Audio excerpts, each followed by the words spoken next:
الحمد لله وكفى وسلام على عباده الذين اصطفى أما بعد فأعوذ بالله من الشيطان الرجيم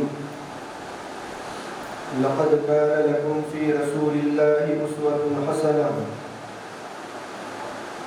صدق الله العلي العظيم.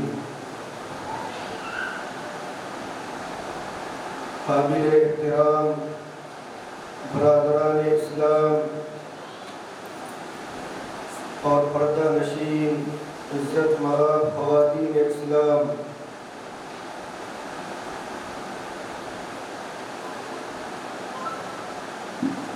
یہ ہمارے لیے بڑی سعادت کی بات ہے کہ ہم یہاں پر رسول پاک صلی اللہ علیہ وسلم کی سیرت کے عنوان سے جمع ہوئے ہیں۔ تمام اسلامی موضوعات میں سیرت النبی ایک ایسا موضوع اور ایک ایسا ٹاپک ہے جو نہایت دلچسپ، دلکش ہونے کے ساتھ ساتھ دل و دماغ کو تازگی بخشنے والا، فکر و نظر کو جلا بخشنے والا اور روح اور ایمان کو تقویت دینے والا ہے۔ جب بھی نبی پاک صلی اللہ علیہ وسلم کی سیرت پڑھی جاتی ہے یا سنی جاتی ہے اور اچھی نیت کے ساتھ سنی جاتی ہے تو یہ فائدہ ضرور حاصل ہوتا ہے۔ بہت سے لوگ ایسے گزرے ہیں جو دین کے بڑے دشمن تھے، اسلام کے بڑے دشمن تھے، مگر جب انہوں نے سنجیدگی کے ساتھ سیرت النبی کا مطالعہ کیا تو وہ اسلام قبول کر بیٹھے اور اسلام کے دامن میں داخل ہو گئے۔ بہت سے لوگ ایسے گزرے ہیں جو زندگی کی الجھنوں سے پریشان تھے، کوئی راستہ ان کو سجھائی نہیں دیتا تھا۔ جب انہوں نے سیرت النبی کا مطالعہ کیا تو ان کو زندگی گزارنے کا سلیقہ مل گیا۔ بہت سے لوگ ایسے بھی گزرے ہیں جو وساوس سے پریشان تھے، دین اور عقیدے میں شکوک اور شبہات میں گرفتار تھے۔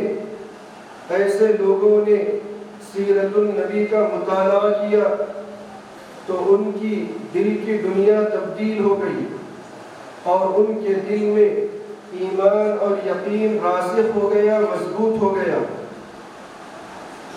8ویں صدی ہجری کے ایک بزرگ گزرے ہیں، یعنی آج سے تقریباً 700 سال پہلے، جن کا نام شیخ عماد الدین واسطی رحمۃ اللہ علیہ تھا۔ عقیدے سے متعلق، دین سے متعلق کچھ شکوک اور شبہات ان کے دل میں پیدا ہو گئے تھے، جس کی وجہ سے وہ ہر وقت پریشان رہتے تھے۔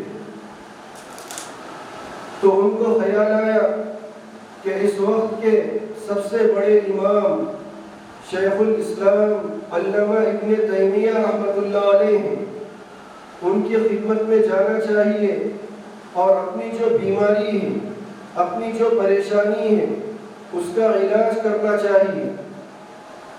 چنانچہ حضرت شیخ عماد الدین واسطی رحمۃ اللہ علیہ علامہ ابن تیمیہ رحمۃ اللہ علیہ کی خدمت میں پہنچے اور اپنی جو پریشانی تھی اس پریشانی کو سنایا۔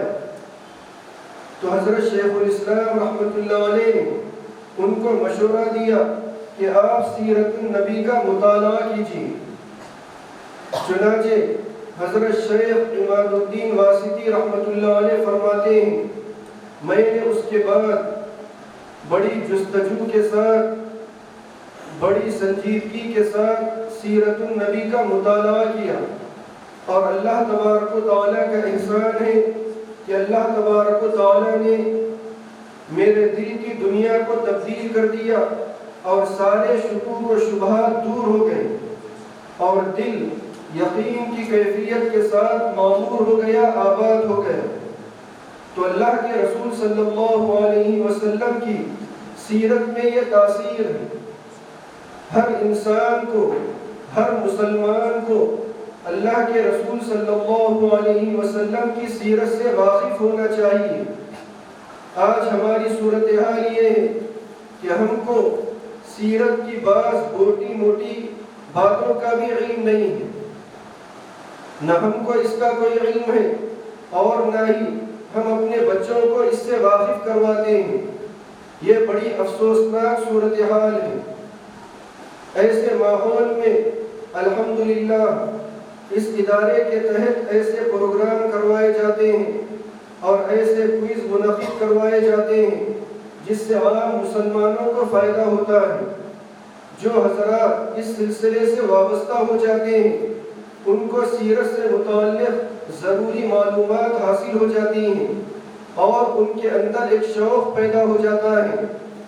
اگر وہ اپنے اس سلسلے کو آگے بڑھائیں تو سیرت النبی سے متعلق بہت ساری ضروری معلومات ان کو حاصل ہو سکتی ہیں۔ تو اس کوئز کا مقصد یہ نہیں ہے کہ آپ وقتی طور پر اس سلسلے سے جڑ جائیں اور پھر سیرت سے اپنا رشتہ علیحدہ کر لیں۔ ہرگز اس کا یہ مقصد نہیں ہے، بلکہ اس کا مقصد یہ ہے کہ آپ کے اندر ایک پیاس پیدا ہو، ایک تڑپ پیدا ہو، اور جس کے نتیجے میں آپ نبی پاک صلی اللہ علیہ وسلم کی مکمل سیرت سے واقف ہوں اور اس طریقے پر واقف ہوں کہ آپ دوسروں کے سامنے بھی اللہ کے رسول صلی اللہ علیہ وسلم کی سیرت کو پیش کر سکیں اور عملی طور پر سیرت سے آپ آراستہ ہو جائیں۔ اللہ کے رسول صلی اللہ علیہ وسلم کی سنتوں کو آپ اپنا لیں۔ موجودہ دور ایک بڑا نازک دور ہے اور مسلمان ہر دن مختلف حالات سے دوچار ہو رہے ہیں۔ ہر دن کوئی نہ کوئی فتنہ ان کے سامنے کھڑا ہوتا ہے جس کی بنا پر ان کا ایمان خطرے میں پڑ جاتا ہے اور ان کی جان و مال اور ان کی عزت و آبرو سخت خطرے میں پڑ جاتے ہیں۔ ایسے حالات میں نبی پاک صلی اللہ علیہ وسلم کی سیرت سے ہم کو سبق حاصل کرنا ہے۔ اللہ کے رسول صلی اللہ علیہ وسلم کی مبارک سیرت کو اپنے پیش نظر رکھنا ہے۔ خاص طور پر ایسے حالات میں ہم کو 3 کام کرنے ہیں۔ پہلا کام تو یہ ہے کہ ہم دعوت کے سلسلے سے وابستہ ہو جائیں، اپنے عمل کے ذریعے اور اپنے قول کے ذریعے دین کی دعوت کو پیش کریں۔ جب کبھی ہم کو موقع ملے اچھی بات لوگوں کے سامنے سنا دیں، نبی پاک صلی اللہ علیہ وسلم کی کوئی حدیث ان کے سامنے پیش کر دیں، اسلام کی خوبیوں کو بیان کر دیں، اسلام پر ہونے والے اعتراضات کا معقول جواب دے دیں، سامنے والے کے ذہن و دماغ کو مطمئن کریں، تو دین کی دعوت کو پیش کریں، دین کی دعوت سے اپنا تعلق قائم کریں۔ دعوت زبان کے ذریعے بھی ہوتی ہے اور دعوت عمل کے ذریعے بھی ہوتی ہے، لیکن عمل کے ذریعے جو دعوت ہوتی ہے اس کا جلد فائدہ حاصل ہو جاتا ہے۔ جب آدمی عملی طور پر کوئی اچھی بات پیش کرتا ہے، کوئی اچھا پیغام دیتا ہے تو لوگ اس سے جلد متاثر ہوتے ہیں۔ نبی پاک صلی اللہ علیہ وسلم کے جو اعلیٰ اخلاق ہیں، اگر ہم ان سے متصف ہو جائیں اور ان اخلاق کو اختیار کریں تو دنیا اسلام کی طرف متوجہ ہوگی اور بہت جلد اسلام کا پیغام دنیا کے کونے کونے تک پہنچے گا۔ مشہور ہے کہ اسلام تلوار سے نہیں بلکہ اخلاق کی طاقت سے پھیلا ہے۔ تو اس بات کے اندر ایک بڑی حقیقت چھپی ہوئی ہے۔ اگر اچھے اخلاق کو، اسلامی اخلاق کو، نبی پاک صلی اللہ علیہ وسلم کی سیرت کو اپنایا جائے گا تو اسلام لوگوں کو متاثر کر سکے گا۔ آج ہماری صورتحال یہ ہے کہ ہم اخلاق کے معاملے میں صفر ہیں۔ ہمارے اخلاق اچھے نہیں ہیں، ایک دوسرے کے ساتھ لین دین ہو، ایک دوسرے کے ساتھ رشتہ داری ہو، ایک دوسرے کے پڑوسی ہو، ایک دوسرے کے ساتھ دوستانہ ہو، تو ہمارے جو اخلاق ہیں وہ بہت حد تک قابل اصلاح ہے۔ اللہ کے رسول صلی اللہ علیہ وسلم نے ارشاد فرمایا، دو خصلتیں ایسی ہیں جو کسی ایمان والے کے اندر جمع نہیں ہو سکتی، ایک تو بد اخلاقی ہے اور دوسرے خیانت ہے، اور بعض روایات میں آتا ہے دوسری خصلت بخیلی ہے۔ یہ دو خصلتیں ایسی ہیں جو کسی ایمان والے کے اندر جمع نہیں ہو سکتی، مگر بدقسمتی کی بات یہ ہے کہ ہمارے اندر ویسے اعلیٰ اخلاق موجود نہیں ہیں۔ تو اپنے اخلاق کو ہم پاکیزہ بنائیں، نبی پاک صلی اللہ علیہ وسلم کے اخلاق سے سبق حاصل کریں اور اپنے آپ کو ان اخلاق سے آراستہ کرنے کی کوشش کریں۔ دوسری چیز خدمت خلق ہے، سماج کی خدمت ہے، بندگان خدا کی خدمت ہے۔ اگر کوئی آدمی کسی کو فائدہ پہنچاتا ہے، کسی کو نفع پہنچاتا ہے، تو سامنے والا اس کا ممنون ہوتا ہے اور سامنے والے کے دل میں اس کی قدر پیدا ہوتی ہے۔ اللہ کے رسول صلی اللہ علیہ وسلم نے ارشاد فرمایا، بہترین آدمی وہ ہے جو لوگوں کو نفع پہنچائے، اور اللہ کے رسول صلی اللہ علیہ وسلم نے یہ بھی ارشاد فرمایا، تمام مخلوق اللہ کا کنبہ ہے، اللہ کا گویا خاندان ہے، اور اللہ تبارک و تعالیٰ کو اپنی مخلوق میں سب سے زیادہ پسند وہ آدمی ہے جو اس کے کنبے اور اس کے خاندان کے ساتھ اچھا سلوک کرے۔ تو تمام مخلوق اللہ تبارک و تعالیٰ کی عیال ہے، ان کے ساتھ اس نے سلوک کرنا اور ان کے دکھ درد میں شریک ہونا، ان کی ضروریات کا خیال رکھنا، یہ خدمت خلق کہلاتا ہے۔ اور خدمت خلق کے ذریعے لوگ اسلام کی طرف متوجہ ہوتے ہیں اور ان کے ذہنوں میں یہ تاثر بیٹھتا ہے کہ مسلمان دوسروں کی فکر کرتے ہیں، دوسروں کی خیر خواہی کرتے ہیں اور ان کی مصیبت کو دور کرنے کی فکر کرتے ہیں۔